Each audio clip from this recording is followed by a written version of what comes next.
Hello and good afternoon. I'm Rachel Patton, Executive Director of Preserve Arkansas. Preserve Arkansas is Arkansas's statewide nonprofit advocate for historic preservation. Thank you for joining us this afternoon for Women in Preservation, the virtual speaker series that highlights women who are working to save historic places. I'd like to begin by thanking our program series sponsor, DMX Architecture of Fayetteville, for their generous support of women in preservation. Many of you are already members of Preserve Arkansas, and we thank you for your support. If you are not already a member, we would invite you to formally join us for as little as $50 a year. Your memberships and donations provide vital support to our organization and allow us to achieve our mission of saving Arkansas's historic places. We need your help to identify endangered historic resources throughout the state of Arkansas for consideration for our Arkansas's most endangered places list for 2023. Our deadline for this year is March 31st. You can learn more and nominate a place on our website at preservearkansas.org.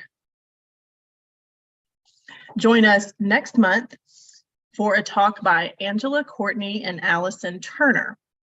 Angela is the executive director of the Alex Foundation, which encourages students to pursue careers in architecture and design. Allison is an architectural designer and teacher. She founded the firm Sitio Architecture and Design, teaches at the University of Arkansas Fay Jones School of Architecture and Design, and has been involved with the Alex Foundation's summer architecture programs for students. Now it's my pleasure to introduce today's speaker, Dr. Paige A. Ford. Dr. Paige Ford is the station archaeologist at the Arkansas Archaeological Survey's research station at Plum Bayou Mounds Archaeological State Park. Her research focuses around reconstructing the relationships past peoples forged and maintained with one another by looking at how they made and decorated their ceramic vessels. She is passionate about public education, outreach, and advocacy, creating programs that teach the importance of archaeology, cultural heritage, and collaboration with descendant communities.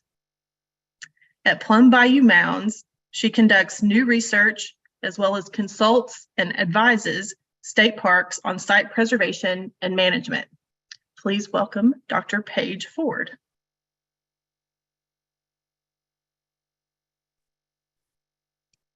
Hi there, I'll turn it over to you. All right. Hopefully everybody can see. Perfect. So thank you, Rachel, for the introduction. I'm happy to be here with everybody today to talk about how I got into archaeology, my career, and the work we do out here at Plum Bayou Mounds. So I want to go ahead and just jump right in. Maybe.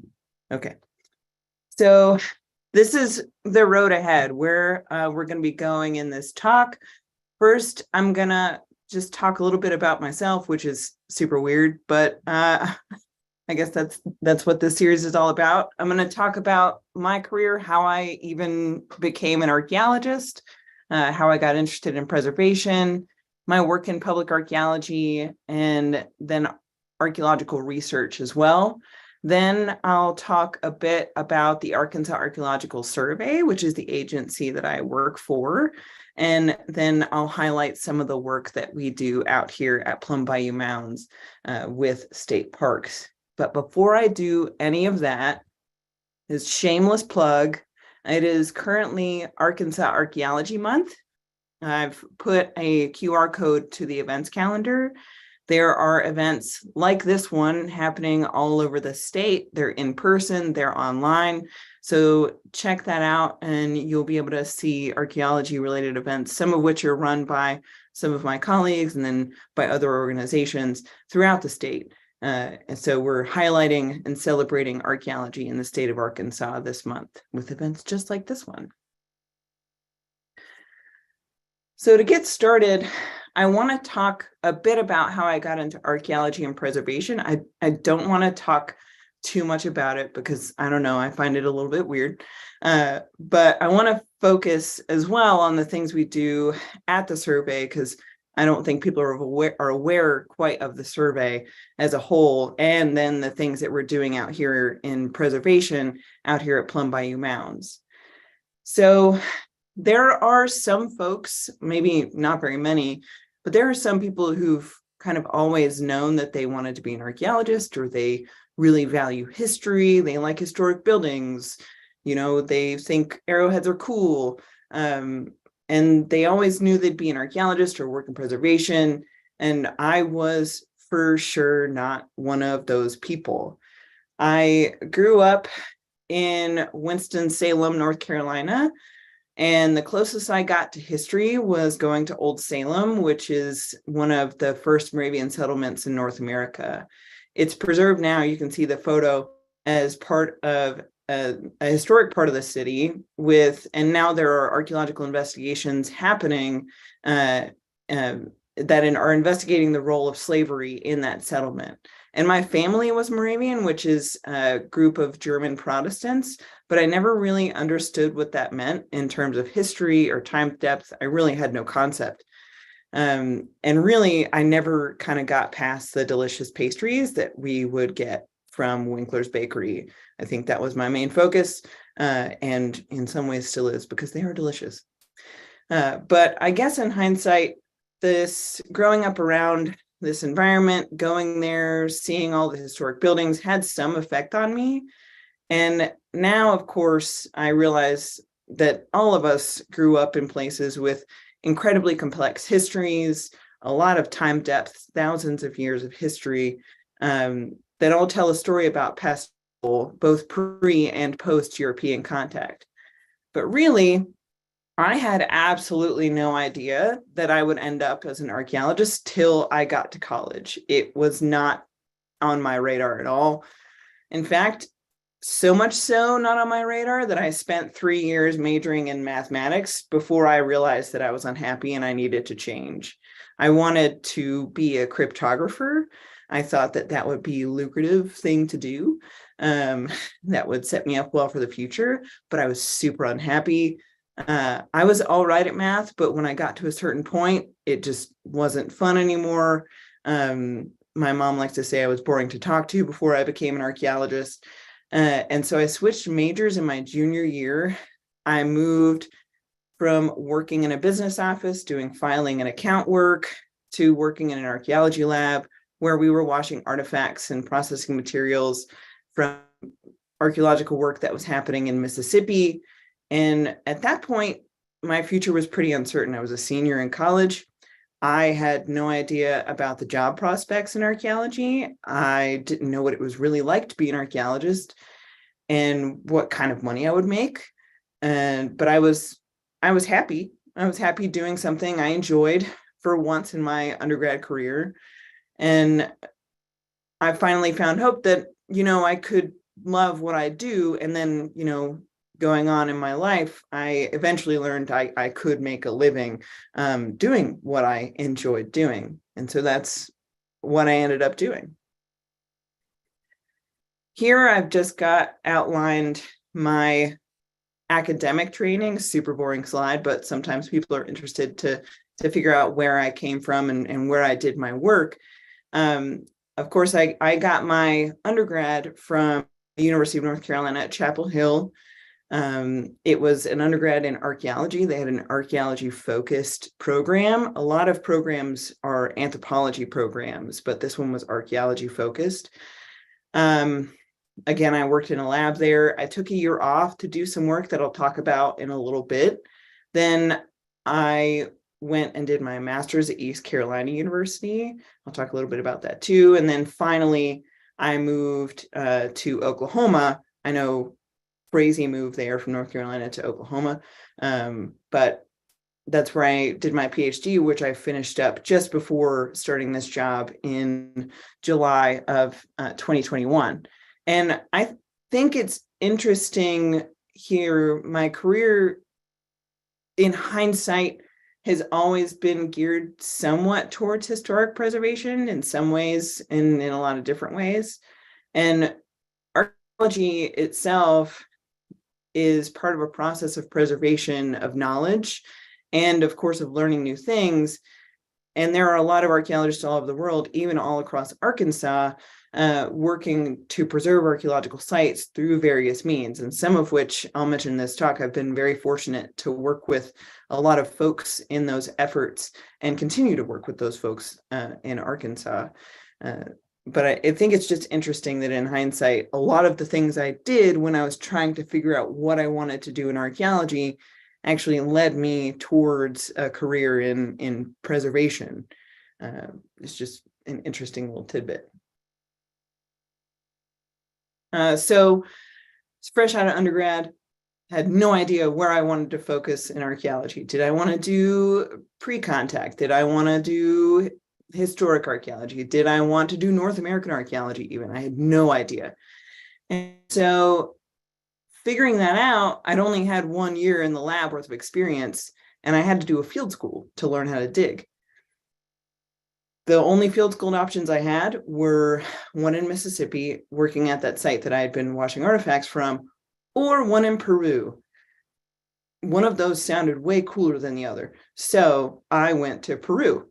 And I did this field school that was just off the north coast of Peru. I'd also never been out of the country at that point, so it was also kind of a culture shock. But we were digging an ancient Chimu fishing village right outside the town of Huanchaco, which is a coastal city just outside of Trujillo. And just for context, the Chimu civilization is an empire that's just before the Incan Empire. The end of the Chimu Empire is where the Incan Empire begins. So it flourished from the 12th to the 15th centuries AD.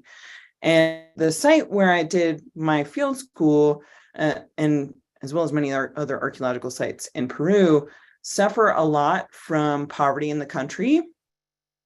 People illegally purchase the land and begin destroying cultural resources everywhere for monetary gain, to feed their families, to pay for basic lodging, things like that.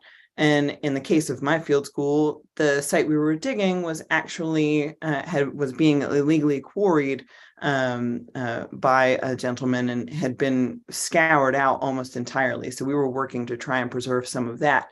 The government in Huanchaco doesn't really get involved too much and doesn't really deal with these issues. So some of these really beautifully preserved sites, and there are a lot of beautifully preserved sites in Peru, get destroyed. And so I worked with an organization called Moche Incorporated, which not only does preservation work in terms of archaeological investigations, but also works in tandem to help improve conditions within the communities that contain these sites in order to protect the sites from looting and destruction. So we were doing archaeological work, and there was another group that was also digging wells and improving community conditions in the same kinds of areas. And this was a really cool opportunity, but it did show me that I didn't necessarily want to do archaeology in South America. The politics were incredibly complex. The archaeology was interesting, but the political situation was a bit much for me as a young archaeologist, deciding what I wanted to do. So I decided that wasn't the move for me. And then coming right off of that, I got my first ever archaeology job, my first ever actual digging job. And I worked with St. Mary's College of Maryland. And this was my first foray into what time periods I wanted to focus in. I didn't want to do South American archaeology. I pinpointed that North American was what I wanted to do, but I didn't know what time period. And so here we were investigating historic sites, so post-European contact, related to the Piscataway tribe of Southern Maryland. And it was a collaborative project developed by Dr. Julia King, who worked with the Piscataway tribe of Southern Maryland and was a professor at St. Mary's College, or she still is, I believe. I don't think she's retired quite yet. But the purpose of this survey was to document and record where their ancestral sites were.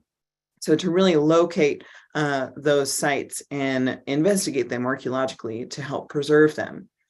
Some of these photos here are actually from a site called Chaptico Indian Town, and the time range of that was about 1500 to 1700 AD.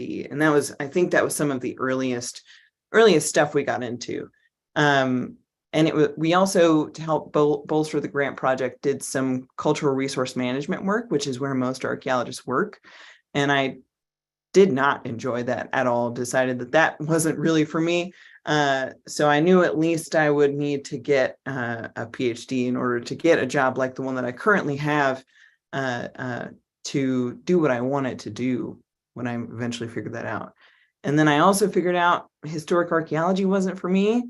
It didn't interest me as much as pre-contact archaeology or things before European contact, pre-Columbian archaeology.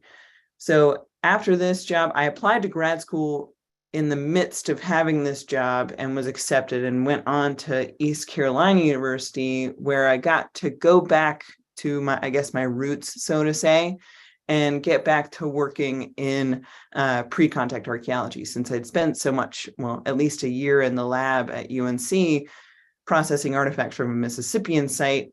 And I ended up going back to doing research on Mississippian sites.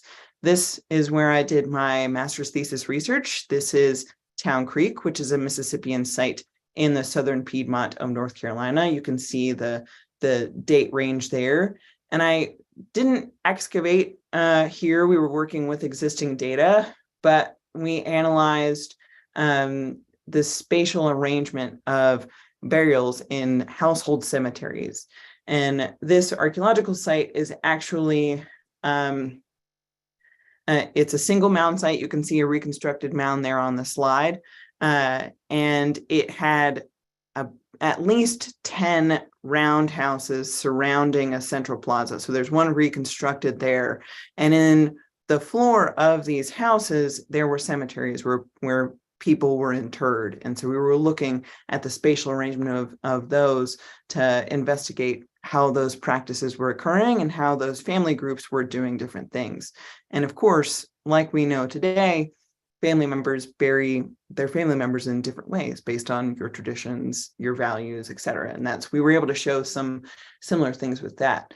But this was me getting back to doing what I decided I wanted to do, and I really enjoyed it, is focusing on pre-contact archaeology and getting to do that. And then I made this crazy half-country trip that it lasted 7 years to go to Oklahoma to get my PhD, which was wild. My advisor at East Carolina gave me a lecture about, you don't have to have a PhD to do archaeology, but I loved it enough and wanted to do all kinds of research and really hone down the things I wanted to focus in. And so out in Oklahoma, I did a lot of different stuff.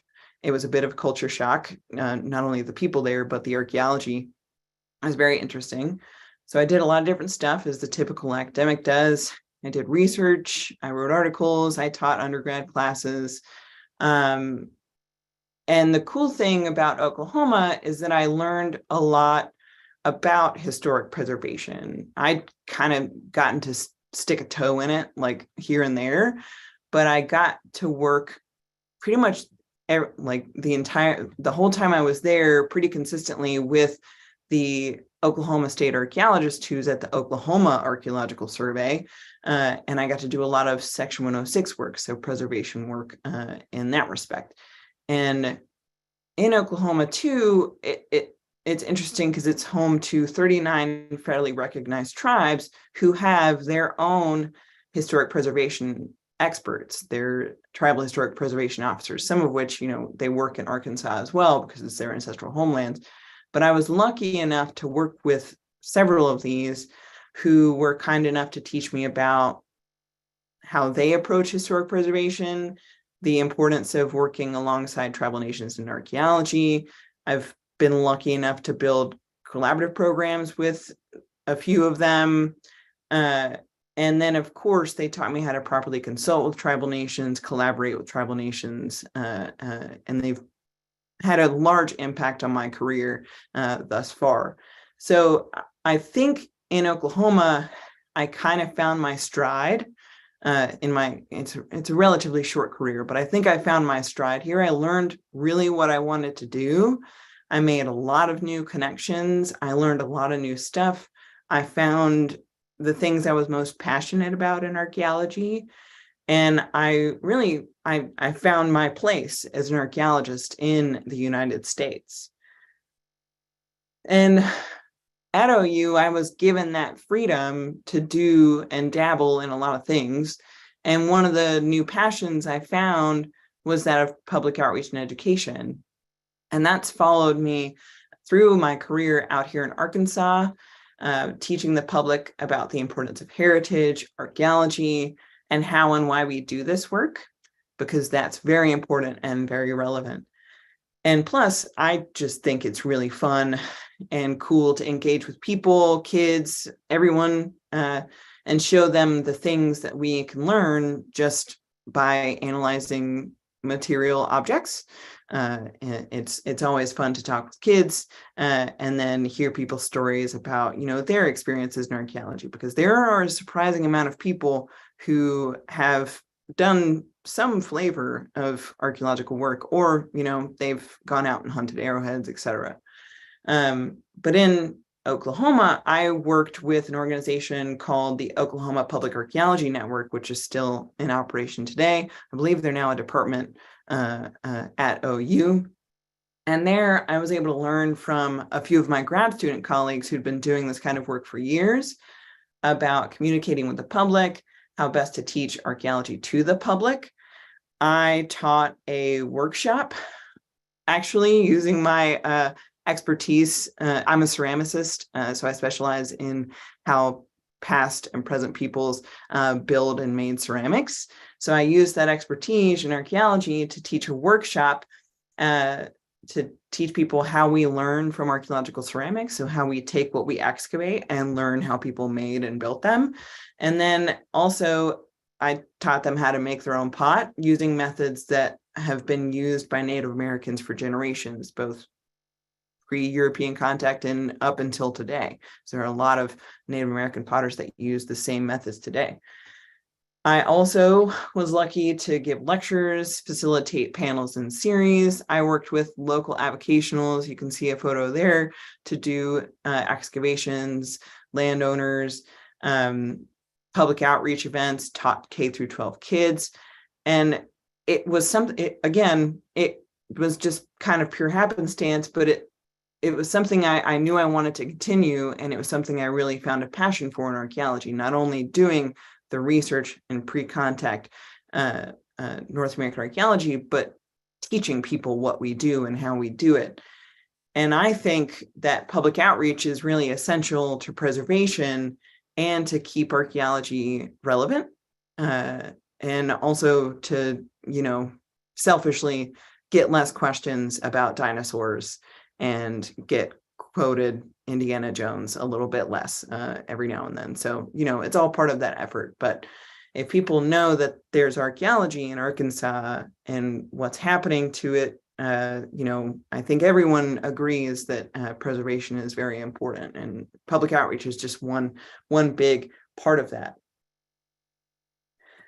I wanted to include this just to illustrate the kind of research that I do.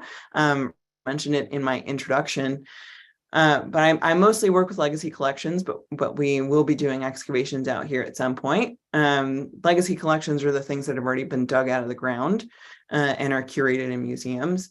And this is a tiny bit of my dissertation research. And in that research, I investigated regional relationships using data on ceramic design and manufacture.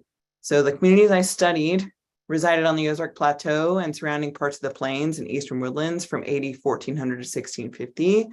And there were a lot of questions about how those communities, some of which were the sites were in Arkansas, how those communities in the Ozarks related to other surrounding groups. And one way you can investigate that is by looking at the ways they decorated and manufactured their ceramics. People who identify as a social group, we've seen ethnographically and in archaeological work, they decorate and build their pottery very similarly.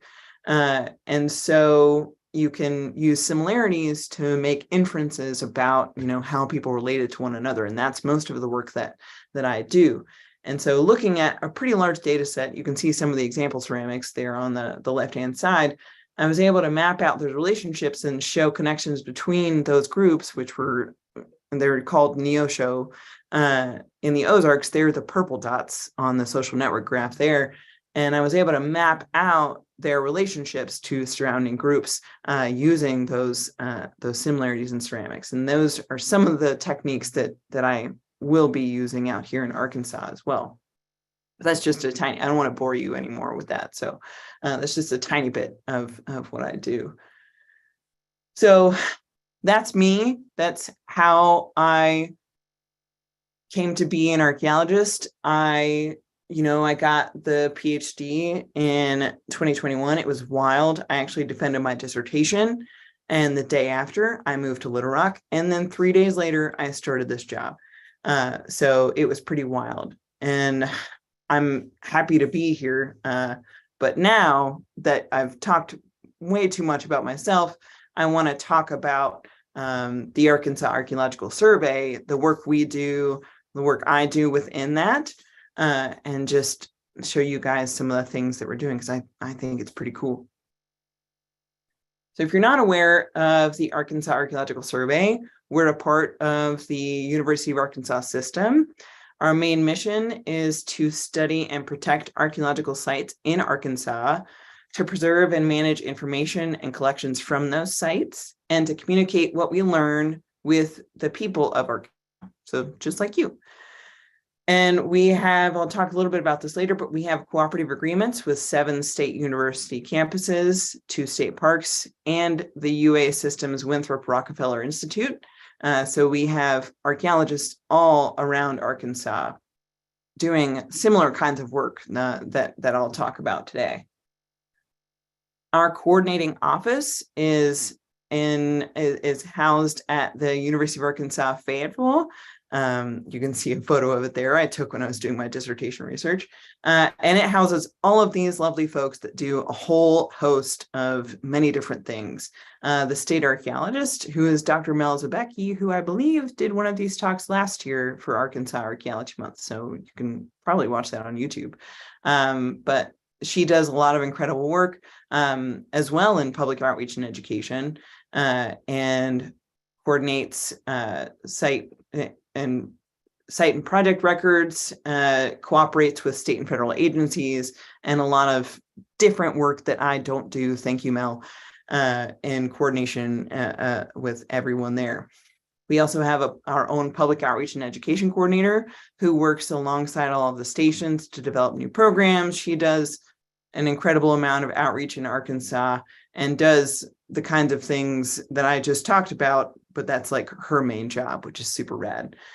We also have the registrar's office, which maintains all of our site data and our project data and all of the archaeology happening in the state. And then we also have a survey society liaison, because we have an Arkansas Archaeological Society in Arkansas, which is made up of both professional and avocational archaeologists. So we work alongside them quite often. And they coordinate things like the training program, Archaeology Month, which is happening now, the Society's annual meeting, and some other outreach activities too. And then we have our own in-house publications as well in that coordinating office. The research station, we have 10 of them, which are all on this map. 8 of them are university-based, and 2 are associated with state archaeological parks operated by the Arkansas Department of Parks and Tourism. Each station has at least 2 employees. We have a station archaeologist, which would be myself, and then there is also a station assistant. Mine is Katie Gregory. Shout out to Katie. She does a lot of work. And shout out to all the assistants and station archaeologists who are watching. And all the station archaeologists, we do a wide variety of services to the general public, to whatever institution we're partnered with. It often involves working with amateur archaeologists. We identify artifacts, help landowners identify archaeological remains, provide public lectures, just like this one, and write popular books and flyers about Arkansas archaeology. And my station functions a bit differently than everyone else's. My sister stations at universities also teach undergraduate classes. I do not, which gives me some time to focus on, more time to focus on public outreach and education, though I do have an internship program that I'll briefly touch on later.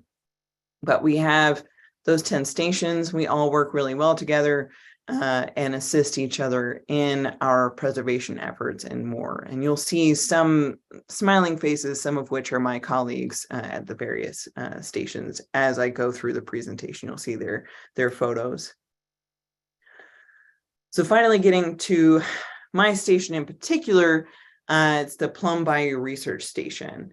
We're located out at Plum Bayou Mounds Archaeological State Park in just outside of Scott, Arkansas. It's actually about 20 minutes outside of Little Rock. It's a National Historic Landmark. And here we carry out a variety of activities. We do ongoing research at the site. We curate all of the archaeological collections for state parks that are from Plum Bayou, not all of that would be wild.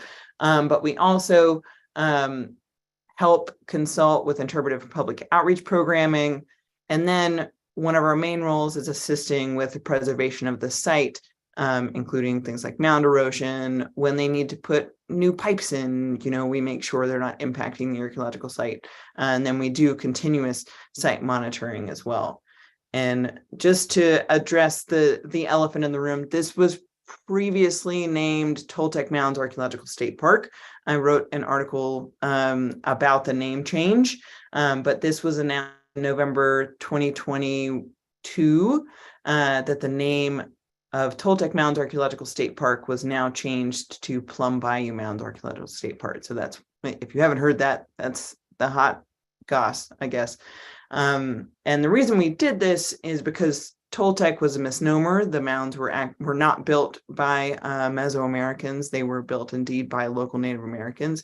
We don't know which tribe they were directly affiliated with. We don't have the data to definitively say who's who, but we do regularly work with Quapaw, Osage, and Caddo nations and consult with those folks. But we named it Plum Bayou because that's the archaeological culture name. And so it a little bit more accurately reflects who built the mounds, or more so than the misnomer of Toltec. But that little QR code gives a little bit more background and explanation. And if you haven't been out here, this is the full history of Plum Bayou Mounds, but I'm only going to touch on part of it. If you haven't been out here and you're close enough, you should come visit. But it's a large archaeological site. It's a large ceremonial archaeological site, which consists of 18 earthen mounds that are enclosed by a ditch and an earthen embankment wall on 3 sides, and an oxbow lake on the 4th. The earthen monuments were constructed by Native Americans during a time period spanning 8650 to 1050, which is the terminal late woodland period, and that's what archaeologists call it. The site was ceremonial in nature, where communities would hold rituals, feasts, and other religious events. And people didn't live on site. It wasn't residential. We don't have evidence of domestic activity happening here. So you probably only had like a few religious leaders and specialists that maybe resided here year round. But Plum Bayou people traveled from their hamlets and villages throughout the surrounding region to this site for ceremonies. And like I said before, we refer to them as Plum Bayou because we don't know the direct affiliation at this point. But this kind of gives you the entire timeline. All of the mound building activity happens in that terminal late woodland period, but people do revisit and come here and see this site. And the Mississippians actually came and we have Mississippian burials, so they were burying their own family members here. And then, of course, the French explorers and Quapaw also interacted with the site. The Knapp family was out here. They owned the site in the 1800s, and they're where the name Toltec originally came from.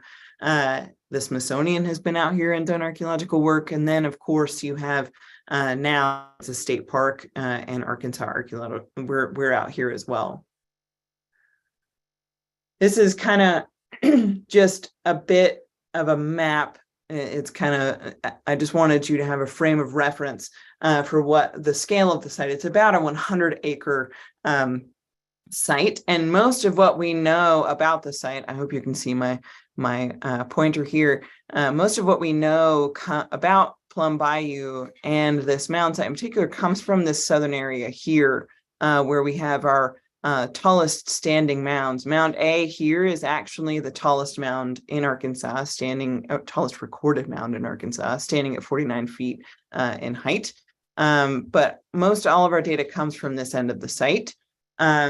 Mounds S and D are where we get those dates for Plum Bayou, the earliest and later dates, because they were constructed in those. Was constructed in the earliest dates of 650 to around 700, and then Mound D later in time towards the end of the Plum Bayou activity out here. This northern end of the site, we really don't know too much about. A lot of the mounds have been leveled out here, and so that's one of the pieces of information that we're hoping to fill in the coming years, is to see what may be intact out there.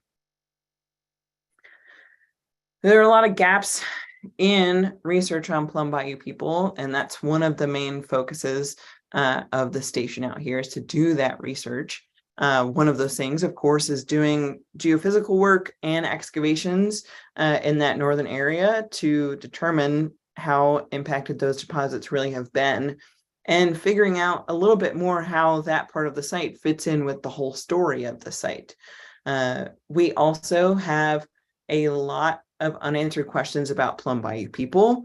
We don't know how they related to people surrounding them, other communities that are at the same time period. And that's how I'm using my similar dissertation kind of approach to use ceramics to illuminate those kinds of relationships. We too have very little data on the daily activities and daily lives of Plum Bayou people. And so we're hoping to get some excavation and geophysical work actually happening at Plum Bayou villages in the surrounding region, those places where people were living day to day and then traveling to Plum Bayou mounds for those ceremonies. So that's just a little smattering of some of the work, the research that we're doing out here. And a lot of that's on existing collections, but like I said, we'll be doing excavation in the future as well. One of our main roles, like I said before, is site preservation. We work with state parks to preserve the site. We advise them on things that need to be done to preserve the site. Of course, the state park's mission here and at Park and Archaeological State Park is to preserve these sites for generations, for education and what have you. So we work well alongside state parks on this mission, doing several different things. And I'm just going to touch on a couple. But some of the other things we do, like I said, replacing posts, we go out there and we assist them with that. And any other construction projects that need to happen, we make sure that they're not impacting, negatively impacting the archaeological deposits.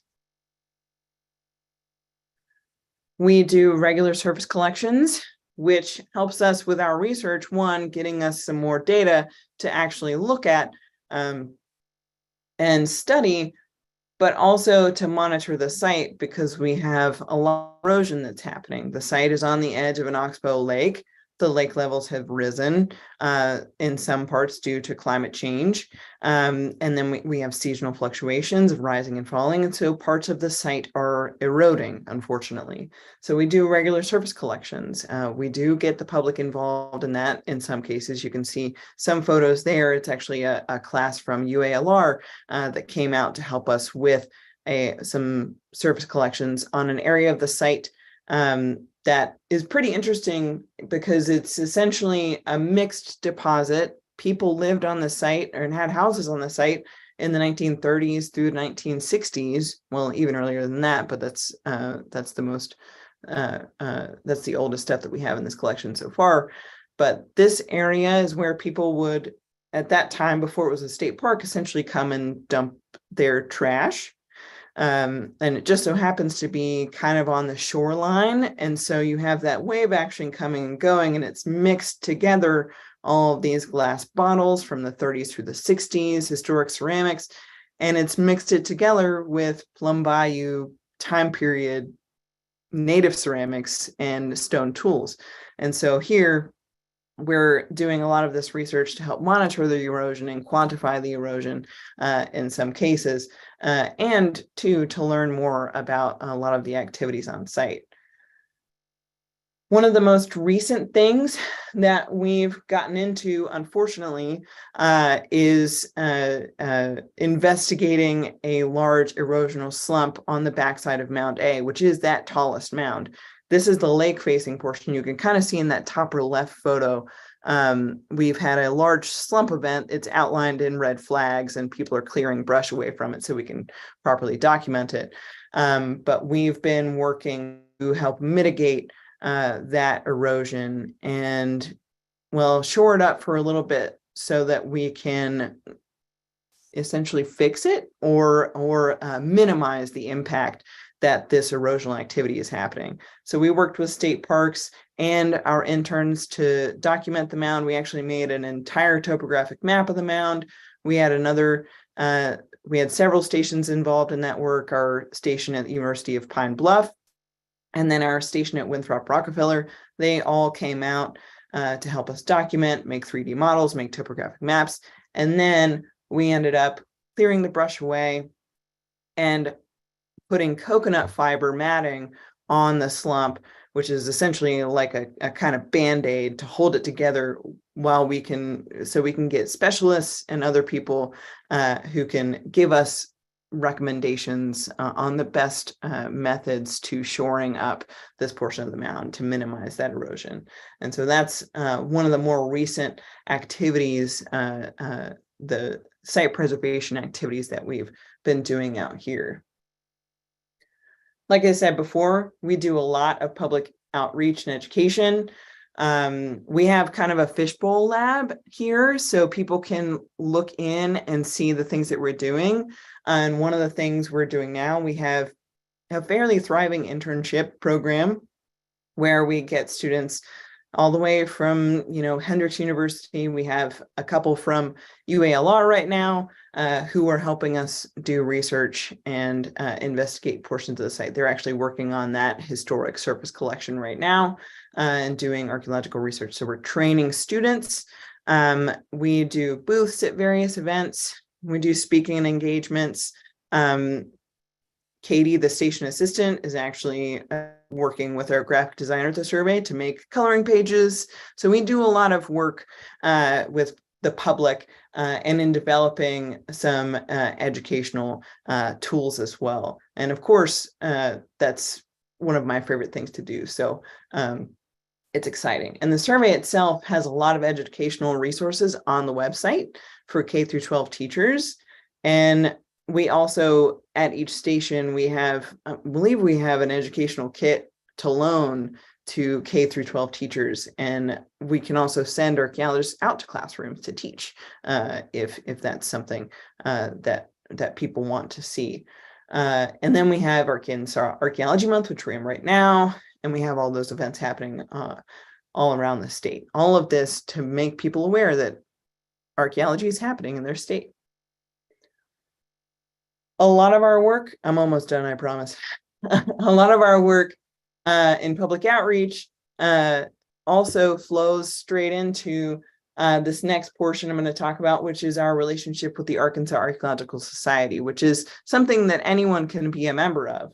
The society was formed in 1960 for the purpose of uniting all persons interested in the archaeology of Arkansas. And they actually helped establish the Arkansas Archaeological Survey, who I work for. There are a network of society chapters all throughout Arkansas. Most, but not all, are associated with a nearby station. And I'll talk about the one that's nearest to Little Rock here in a minute. The survey and the society are linked. We all have an interest in preservation, in public outreach, in archaeological resources and the preservation of past peoples, or the research of past peoples. The station archaeologists and survey staff often give guest lectures to these society chapters and help run local chapters. And I'll talk about it in a minute because I'm going to do another shameless plug in a little minute. But the big thing that we do every year is the annual training program. But before I talk about that, these are some ways that people can get involved locally. The local chapter to Little Rock is the central chapter. There's a QR code there that links to their Facebook where a lot of their announcements come through. We work with them. We have volunteer lab days where people can come work with us on our collections and help us wash artifacts, rebagging and curating some artifacts. So interacting with the collections, interacting with us, and learning about how we do our work. We do, like I said, those service collections. And if there's volunteer work to be had, it'll be announced through there. And then, of course, we have public lectures, one of which is Thursday, which is going to be given by my colleague, Dr. Andy Beaupre, at 5:30 p.m. at the Whit Stevens Jr. Central Arkansas Nature Center. So if you're free and you're local, definitely come to that. But those are just some of the ways people can get involved. And like I said, the big, huge endeavor is the annual training program this year. It's going to be from June 3rd through the 17th near DeQueen, Arkansas. And the training program is always run by one or more station archaeologists at an archaeological site in Arkansas. And the purpose of this program is not only to research an archaeological site in Arkansas and help us in our research, but also to provide experience and training for interested parties in archaeology.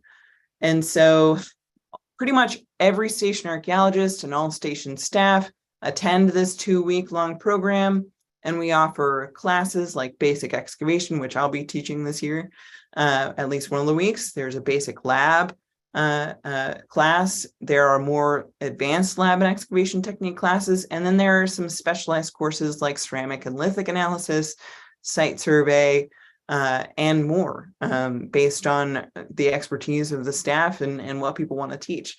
And it's a really cool opportunity that moves around the state each year, and it lets people work either in lab settings with professional archaeologists, and where they're washing and processing things. Sometimes there are classes on pottery analysis and specialized analyses where people get to do some of these analyses. Or, you can get your hands dirty in the field, excavating and learning how we do those techniques to learn about past Arkansas people. This site that we'll be excavating this summer is one we went to last year as well. It's Holman Springs. It's actually a Caddo salt works, a salt processing site. It also has a historic salt furnace. I'm sorry. And the training program will be run by my colleague, Dr. Carl Drexler. It's a very cool site. We nickname it more pottery sherds than dirt for a reason, because they were processing a lot of salt and supplying salt throughout the region from at least this one site. So it'll be pretty cool. And if you're interested, you can check out that QR code there. But that's kind of it. I just have like a couple takeaways from what I've learned in my career. If anybody is looking to explore historic preservation, my best advice is to explore all your options to find what you truly love to do. For me, it just happened to be historic preservation and archaeology, but that's not for everybody. I've been lucky in my career to be able to explore a lot of different things, to do a lot of different work and really find what I was most passionate about, and to find out that I can do this work every day, which is pretty rad. I love archaeology. I love what I do, what I get to do, and the people I work with. I have like the coolest job in the world. I get to do research and learn new things, interact with and research objects that haven't been touched in thousands of years. I get to teach the public about what I do and get them excited about the past too. And then too, I get to work with state parks, which is an exciting part of the job. And then, of course, all my colleagues as well. And so that's all I have for you. You can follow us on Facebook. You can follow the survey more broadly on Facebook. And there are always announcements out there about what we're doing and the things that we're up to out here. So that's all I have. Thank you, Dr. Ford. A very interesting program. You've got a few questions and comments, and I'll encourage others. You've still got time to type your questions and comments for Paige in the chat or the Q&A. Okay, let's start from the beginning. Oh, we have a couple people who were agreeing with you about your love of the pastries and the breads. It's real good. It looked good. It's really good. A comment about archaeology becoming more important as we lose the traditions of passed down history and family knowledge. Okay, how did you figure out the dates on the mounds at Plum Bayou? For example, what has been found? Okay, so some of the ways we date archaeological deposits are we use carbonized remains. So we'll date like charred wood sometimes, or charred seeds that have been burned. The carbon in them decays at a certain rate, and so we can tell how old they are from then. And then two, we have pretty large data sets that associate certain kinds of artifacts with certain time periods, and so we can compare those. A lot of what we've done out here is dating using that radiocarbon dating method. So we have those charred remains and end up dating them, and that's how we get those time frames and ranges. Okay, thank you. We have lots of people saying that they enjoyed your presentation and thanking you. Let's see, and I'll send you all these comments too. Can you talk about how your work with members of the general public who visit Plum Bayou mounds? Yeah, so we are always available pretty much to the public if they walk in. One of the big things is we've tried to make use of our fishbowl lab, like you can see into it. I've built a poster that people can engage with and submit things. My big thing I like to teach people is artifacts and objects tell stories, which follows through from, the past to the present. There are things that we all have in our homes that tell people who we are as a person, our values, traditions, etc. And so that's one of the big tools that I've used out here. And it was like a big, huge poster that we like taped to the window. And we had like a sticky note submission where people could like draw an object that was important to them. And then they stuck it on there. And on the back was actually like what made it important to them and what made it tell a story about them. So using that fishbowl to really engage with the public more passively. But we also, we're here Monday through Friday. The park is open Wednesday through Sunday. So where there's a little overlap there, but people come in and they'll bring artifacts for identification, which we do pretty regularly. And then a lot of times people will just have general questions about the archaeology or the park. And so we'll end up talking with them about that. And then if we're out on site doing archaeological work, we try to engage with them out there as we're doing that work and answer their questions, teach them why it's important, etc. Yeah. Thank you. Okay, you mentioned that people do bring artifacts to you for identification. Is that okay? Absolutely. Do you welcome that? Absolutely. Yeah. We deal with that a lot. We get phone calls all the time where people want to bring us stuff to look at. We get people that just walk in the door. And that's totally fine. We welcome that. It gives us an opportunity, to learn about archaeological sites in the region. And then teach people how we look at artifacts. We actually have had a few people bring in artifacts and then end up wanting to donate them, so that, they may have lost their context or where they were from. And we use those in our public outreach and education to teach people about archaeology. Okay, thank you. Okay, you got a couple more. Can you tell us more about the Archaeolympics? Yeah, Archaeolympics is an event that happens every year. I forget the date. I believe it's in October. It's on like Archaeology Day or Anthropology Day. But last year it was at our station at Winthrop Rockefeller. And the year previous it was out here, and I think we may switch back and forth, but I'm not too sure.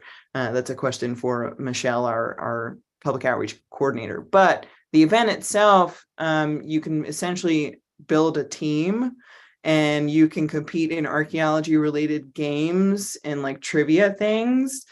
We do ad throwing. There was at one point an obstacle course, curation, or from excavation to curation is what it was called. So you went through all the steps, but it was like a wild timed like race. And so you can compete and learn about archaeology, and then, win fun prizes. Like they 3D printed like a little trophy one year. I had a photo of it in my slide, but they printed out a little 3D trophy, and in the middle there was like an arrowhead that like spun.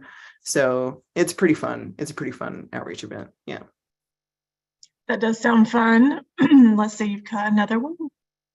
What's been the biggest challenge to preservation that you've experienced? Interestingly enough, it's education.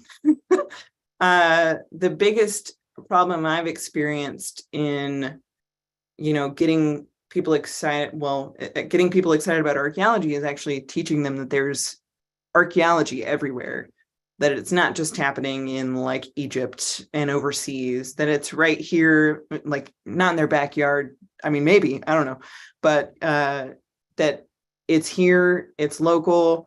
There are developments happening, things that are really impacting the archaeology. And so teaching them that at one moment, but then also trying to get them to understand why it's important to preserve these things. So the biggest problem has kind of been education, but that's why we do a lot of public outreach, is to try and, get past that. I agree. There's never enough education and outreach. We need an army of people. Oh yeah, for sure. To do more outreach. Yeah. I had a couple other questions for you. Mm-hmm. If you find archaeological resources on your property, what should you do? Call your local archaeologist.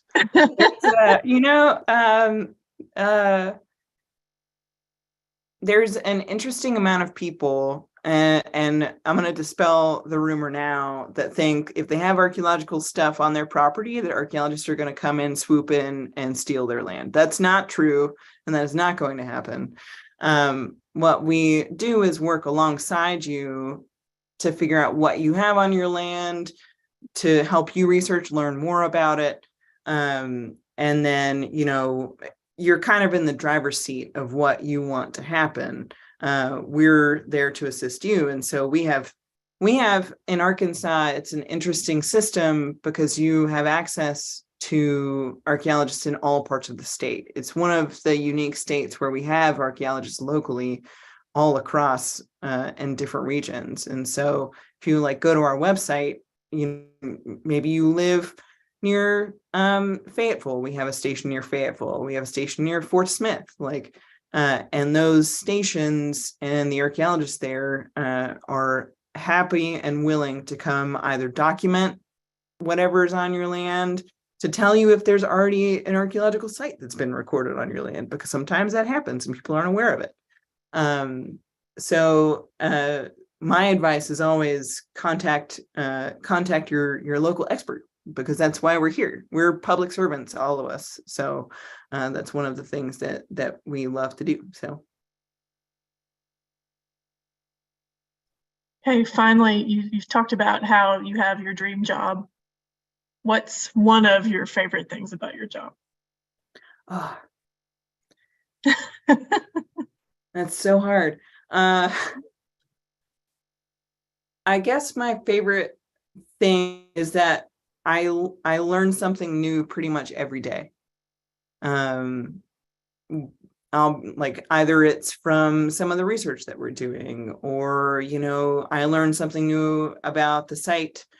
I learned something new about erosion because that's what we're learning about right now. But I learn something new pretty much every day. And so I like to say like I'm a lifelong student and I never stop learning. So yeah.